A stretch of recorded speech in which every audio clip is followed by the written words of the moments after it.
राजस्थान में सरकार बदल गई लेकिन मुद्दा वही है जिसे लेकर बीजेपी करीब 6 महीने पहले विधानसभा के चुनाव मैदान में उतरी थी और जयपुर में इसी मुद्दे को सबसे बड़ा अपना चुनावी मुद्दा बनाते हुए उसे जनता की वोट लेने में कामयाबी मिली। हम बात कर रहे हैं जयपुर शहर से पलायन के मामले की।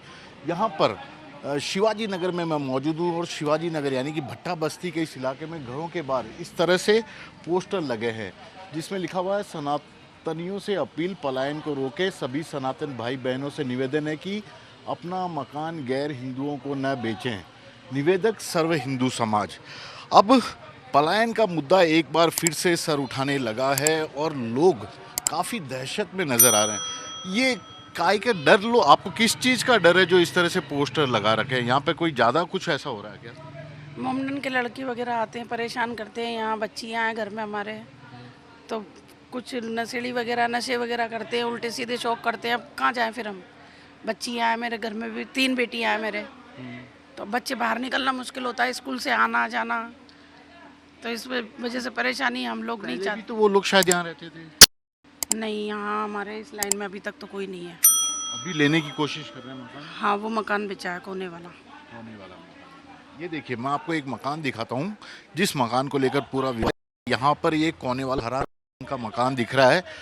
इस मकान को एक मोमेडन को बेच दिया गया और उसके बाद से ही इलाके के लोग परेशान हैं। उनका कहना है कि इसके पास ही एक पुजारी का मंदिर घर है और अब जिस तरह से यहाँ पर गैर हिंदू परिवार के आकर बसने के कारण पूरी स्थिति सामने आएगी, उसके चलते पलायन का मामला सामने आएगा और लोग मजबूर हैं यहाँ से अपना घर बेचकर बाहर जाने को। यहाँ पे कुछ महिलाएं भी हैं, हम उनसे भी बातचीत करते हैं कि आखिरकार किस चीज़ का उन लोगों को डर है।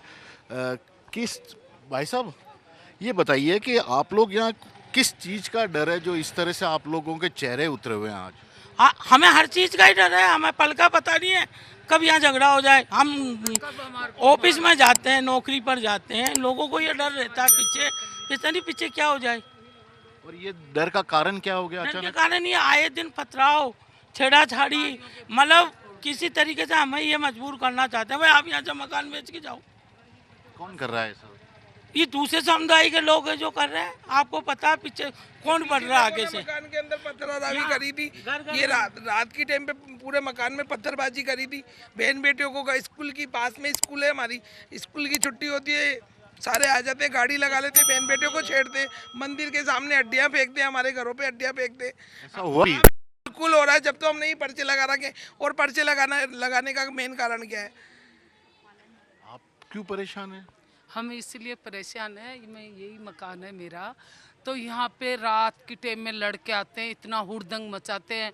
हमारे छोटी छोटी बच्चियाँ बाहर नहीं निकल सकते, हमारे बच्चे खेल नहीं सकते। लड़कियों तो निकलने की ज़रूरत ही नहीं है, सबसे बड़ी तो हमारी बच्चियाँ सुरक्षित नहीं है यहाँ। तो इसीलिए हम चाहते हैं भाई सनातन को मकान दो और अन्य जाति को मकान मत दो।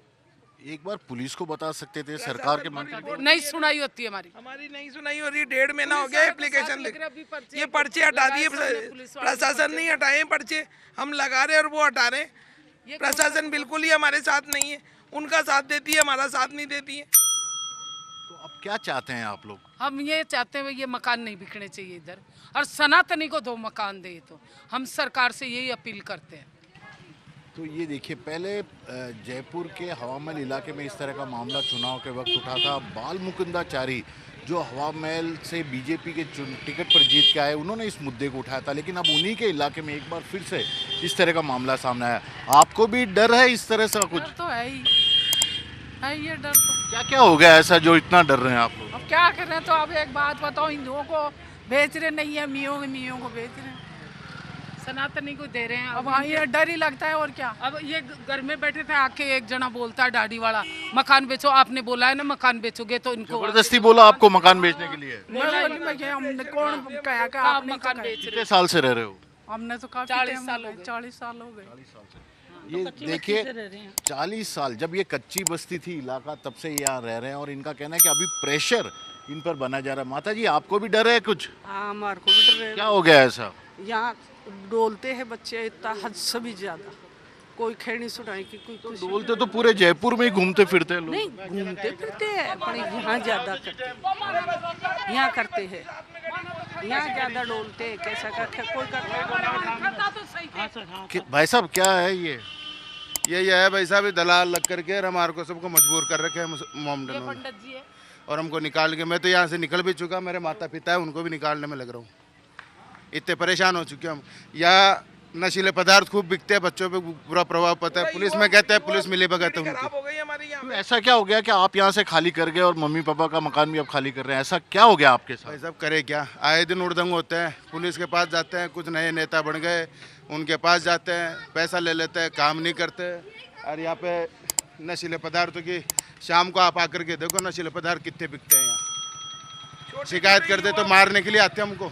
लेकिन 6 महीने पहले आपने देखा होगा बाल मुकुंदाचारी जब चुनाव लड़ने वाले थे, इसी पलायन को मुद्दा बनाया था। अभी तो आप लोगों के विधायक भी हैं वो तो। वो हाँ, विधायक। वो हमारे समर्थन में भाई हम जब बाल मुकुंद जी जब विधायक लड़े और वो जीते, हम हमारे जिताने का वही था भाई, किसी तरीके से ये प्लान रुके और उन्होंने हमें विश्वास भी दिलाया था।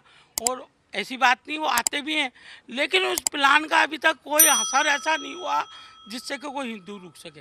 कोई नहीं रुक रहा। तो उसके बाद भी मकान बिक गए 6। आज 4 मकान बिके।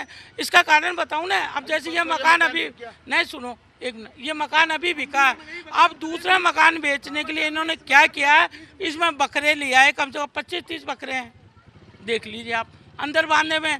वो बकरे यहाँ बूचड़ खाना बंधेगा, वो बगल में पंडित जी का ही मकान है, वो कैसे रुकेंगे यहाँ बताओ? बेचना पड़ेगा हमको।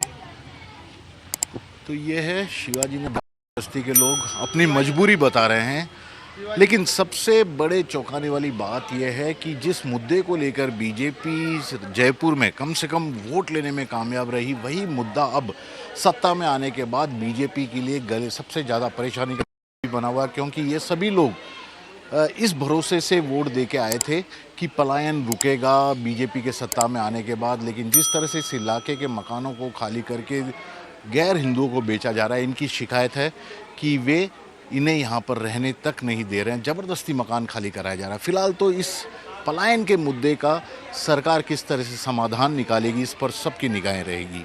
कैमरामैन विक्रम सिंह भाटी के साथ श्रीवत्सन, जयपुर न्यूज़ 24।